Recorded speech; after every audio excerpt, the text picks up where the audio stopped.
Hey everybody, Wednesday evening. It's Dr. Nicole here. Hello. I'm going to give people some time to hop on and join. Had a few technical difficulties with Facebook just now. That seems to be a theme. I don't know. Facebook's doing some weird things lately. But we're on now and we'll let people join here. And I'm going to be talking about some specific strategies or things that I think can improve online learning and schooling for kids with special needs. So, hey, welcome everybody as you're coming on in here. All right. If you want to, you can say hi. Let me know you're here. I know some of you, I had put a notice up earlier that I was going to be doing this, and people were sharing that and saying that they were looking forward to joining. So as you come in, if you want to comment and say hi, tell me who you are and where you're from, that is awesome.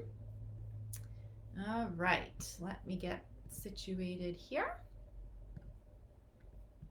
So we are into the fourth week of school here for my kids. Some of your kids have been in school for a bit. Some just started last week after Labor Day. So, but I think most kids have gone back to school now. And I've been doing quite a bit of talking on Facebook Lives and on videos that I'm making for families about school situation, about online learning, about the struggles, the frustrations, all of that. And I know so many of you are dealing with that. So I thought what it might be helpful for me to talk about today is how I think teachers of kids with special needs, particularly more significant special needs, how they can be using this online situation to better meet the needs of students. So this is for all of my colleagues who are educators who have been emailing and messaging and asking, how can we be doing this better? What ideas do you have? How can we use this time more effectively? But also for all of you who are parents who are wanting to advocate for your kids, to work with their school teacher, their school staff to make this a better experience, to use this time in better ways. So I'm hoping that these things will help all of you. And really how I'm thinking about this is if I was back in the classroom as a teacher in a special needs classroom right now, and I had to be providing my instruction and my support services in an online format, how would I be doing that? And I have been a classroom teacher in many different types of situations, never had to teach any of my kids with my classes of significant special needs kids online, but I can imagine what that would be like. So let me share with you what I would be doing if I was back in the classroom right now, having to work with my students with autism spectrum disorders, more significant emotional and behavioral disorders, developmental disabilities, more significant special needs, what I would be doing for them right now. So the first thing is that I would be focused a lot more on talking with parents and working with parents than I would be on providing direct instruction or certainly group instruction in an online format. One of the big things that so many of you are saying is not working is the teacher just sitting on the other side of the computer and conducting the class and lessons and activities as if the kids were all there. That's really not going to be workable for a lot of kids with more significant needs. I wouldn't be doing any of that. What I would do is I would set up times to meet daily with parents or whoever is with the child, whoever is at home during that time, caregivers, guardians, whoever it might be, family members, to talk about strategies and support. So I would really be focusing on supporting parents and caregivers right now for what's working at home, what's not working, what are the challenges you are having, how can I, as your child's teacher or support person at school, help you to have things go better at home. So maybe there's specific skills that parents might want their kids working on at home, or maybe there's challenges that you're having around specific types of behaviors or communication or whatever it might be. I would be, as a teacher in this situation, having daily check-ins or at least several times a week scheduling times to meet with parents and guardians to talk about these things, to provide support and strategies. So that's the first thing. The second thing that I would be doing is providing families on a weekly basis with a list of meaningful things to do at home. So here are some things that you can be working on at home, whether that's specific activities, whether that is, here are activities of daily living that I'd like you to be working on. Here are some specific things you can be doing in daily life, in your family life, to work on the goals and objectives that we have for your child. Because I think that's really key here. Kids with these more significant needs are not going to be gaining skills and learning in this lesson-based virtual environment. So I would want to be giving parents lists of things and suggestions of things. Here's what you can be doing at home to work on this, and then checking in regularly to find out how that's going. Do you need new ideas? Being in communication about that. Another thing that I would be using this time in this virtual format for is to observe things between parents or caregivers and kids and provide feedback. So, I might say, hey, we're going to have this time, we're going to meet together at this time on the computer, and I'd love for you to have this type of game or this type of activity or something. I'm going to watch and I'm going to provide you some feedback on how that might be more effective or how that might go better. The reason I would do that is it's critically important right now for you as parents to have as much support and as many resources as possible to be able to effectively engage and support your child right now. So one of the best ways that I would be looking at doing that as a teacher, and this again assumes that I have an understanding of how to guide you as a parent and how to work on these things with your child, which I know is not always the case. But I would be observing and saying, okay, here's some feedback. Here's where I think we could do something differently. Let me have you try this. Here's some communication strategies that you can use. And really set that up in a way where you as the parent can walk away from that session with an understanding of how you can better facilitate that activity or that type of learning with your child. So I use some time for that. I would also use some of the online time during the week to help you as parents or caregivers create a schedule or a system if you would like support for that. Here's how we could make this work. Let's not have all of these hours of online learning if it's not working. Let's set up a structure and a schedule. Now, some families are great at doing that. Some parents don't need any support for that. And others are saying, please help me structure the day. Please help me know what is reasonable to expect from my child, how long we should be doing certain things, what kinds of breaks we should have. And so I would be providing support and encourage, if you're a teacher in this kind of situation, to be providing support for parents around maybe how to structure the day, how to break that up, including, and this is really important, helping parents identify options and ways they can get breaks during the day, how to create some downtime for kids, maybe providing some ideas of appropriate independent activities or safe things that kids can be doing on their own, helping parents to know that that's okay and necessary to have that downtime and for them to get a break from their child and their child to get a break from them. So again, if you're teaching in this kind of situation, use some of this time to help parents look at how to structure the day in ways that are more supportive.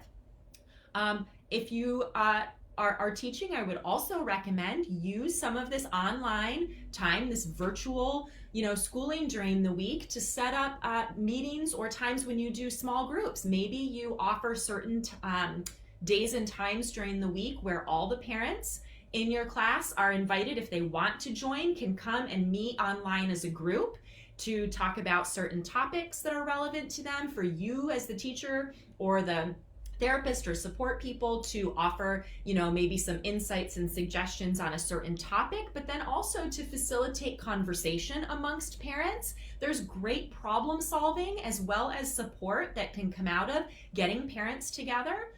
So having them meet and share with each other and commiserate and talk about what's working and not what's not working, and to provide, some insight and strategies that way, I think that would be great.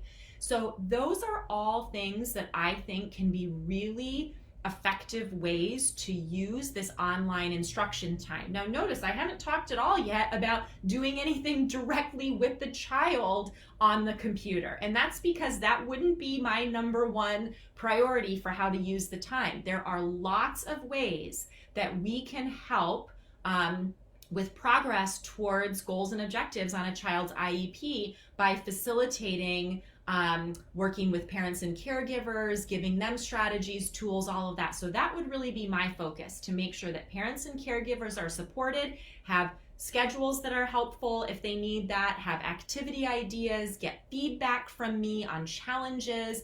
So again, if you're teaching, those are some ideas for you. And if you're a parent, request. If those things sound like they would be more productive ways to use the time during the school day online, then request that those kinds of things are going on. Now, if direct lessons are required, if the school or the IEP is for some reason requiring that the teacher is providing some kind of direct instruction on the computer, or if you as a parent feel like that's important or necessary, let me share some ideas of how I would approach that. I would focus on one-on-one as much as possible. I would not be doing group lessons or like morning, meetings or things like that, like I might if I were, in the physical classroom. I would be scheduling times, briefer periods of time to meet one-on-one with my students so that I can customize the time and the things that we're doing there to what's going to be appropriate and engaging for them. And I think that's also much more helpful for parents and caregivers to be able to see the modeling of here's how I'm approaching some of this, that type of thing. So I would schedule it as one-on-one, and I would focus a lot on just building and retaining that relationship. Because that's one of the big things that's being lost right now is our kids are not in relationship with us because we're disconnected by, obviously haven't been in school now for months. And so I would want to use that time to really make sure that my students were staying connected with me. So that might be doing some things that are enjoyable or engaging for the student, maybe playing a game as simple or as complex as they can manage. Maybe I would read a book, or if they're younger kids or kids who enjoy music, singing a song together, tying in some of those elements of routine and things that they can remember that we do together in the physical classroom if they're students that you've had for a while. If they're students who are new to you, if the student and the teacher are new to each other, then you do the best you can to use that one-on-one time virtually to build a relationship, to help engage a child, to figure out what lights them up, what gets them more engaged and actively doing things with me. Maybe it's reading a book to them and being really animated about that, or listening to music. I would also really focus on having my students in those one-on-one lessons or sessions share things with me from their home environment. What are some meaningful or, important things to them at home? What are some things they like doing? Almost like a show and tell. And I would maybe do a show and tell on my side of things, in my house, or showing them things in the classroom. Looking for ways to really keep that connection and to keep their engagement and help them meaningfully engage and connect with me. I think that's really, really key. So whatever that might be for the child, and again, doing the one-on-one allows you to facilitate that a lot better than doing these, sort of generic group lessons where you're asking questions and trying to get kids to respond. That's not really workable. So let me stop. Christina asked a question here. She says, would this be referring to how a special ed teacher should handle distance learning? Yeah, these are ideas of how special education teachers, or any teacher or therapist, support staff person, can be better using the time for online instruction or online sessions to facilitate a productive use of that time. So I'm sharing things that if I were back in the classroom now, and I haven't been a classroom teacher now for many years, but I'm putting myself back in those shoes of saying, if I were in the position of being told that I had to provide, schooling online, I had to provide the services that I provide in my classroom online for kids right now, I had to try to meet and work on their IEP goals and objectives online. This is how I would be thinking about that. And somebody else says, I'm thinking also regular education teachers can benefit. I know a lot of special needs students got regular teachers and no IEP. That's absolutely true. So this is appropriate for anybody who's working with kids online. And Donna says, I feel like I'm doing some things right. Thank you, Dr. Nicole. Good, Donna. Donna, I have no doubt that you're doing a lot of things right. And what I'm really trying to spotlight for those of you who, especially if you are a classroom teacher having to teach in this way, whether it's with kids with more, significant special needs, or you're working with young children, all of these ideas that I've shared really apply to working with young kids too, whether they are special education or general education. What I'm really trying to encourage you to do here is to feel like you can operate outside the typical box of what you might be doing in the classroom if you were back together. Because what I think everybody's finding for the most part, and parents are saying this for sure, is that teachers and therapists just taking what they would normally be doing in the classroom, in the physical classroom environment, and delivering that online is not effective. That's not working for many, many kids, especially if it's not, hours of that at a time. So we need to be, as educators, thinking outside the box here and saying, okay, I need to be delivering something online. That's the format that we have right now. How can I make the best use of that time?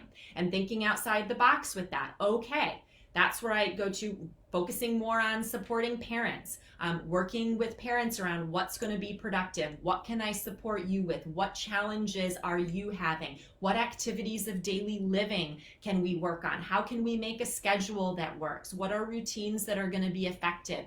Answering their questions, getting parents together to provide support for each other. These are the things that I think are a really productive and meaningful way to continue to support the development and learning of these kids in an online kind of setting. So think outside the box with that. And if what you're doing isn't working, teachers know that. A lot of teachers are saying to me, I know this isn't working. I'm not meeting the needs. I'm not sure what to do. I want to encourage you to get creative. You do not have to do things by the playbook or the rule book that is designed for how you would be teaching in person. We need to get creative. We need to innovate here. We need to keep changing things and tweaking things until we figure out what is going to engage the child. How can I best support them? And bearing in mind that that absolutely might mean not focusing on direct work on the computer with the child. It might mean focusing more on these other areas and supporting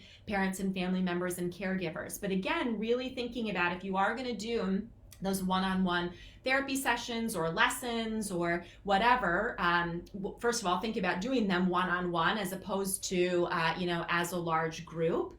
But also think about engaging things and how you can engage the child and how you can have those moments of connection, and really think of it as building and maintaining that relationship, because at some point kids are going to be back in school. At least, my goodness, we hope that that's going to be the case for most of them. And so this is a great way to think about how do I retain that connection and that relationship with my students so that we can keep that going while we're physically apart, and then have that pick up where we left off when we get back into the classroom.